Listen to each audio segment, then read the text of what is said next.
Night சாப்பாடு பாருங்கள். இன்றைக்கி தோசை தாங்க ஊற்ற போகிறேன்.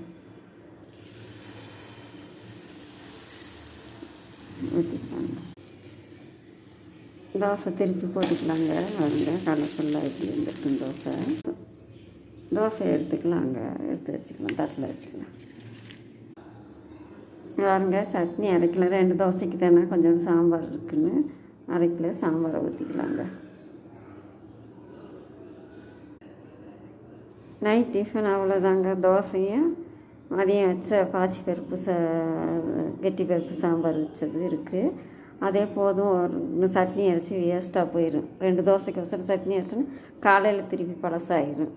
காலைல ஃப்ரெஷ்ஷாக கூட செஞ்சுக்கலாம். அப்புறம் அதனால் இது போதுன்னு விட்டாச்சு. பிடிச்சிருந்தா லைக் பண்ணுங்கள், ஷேர் பண்ணுங்கள், சப்ஸ்கிரைப் பண்ணுங்கள்.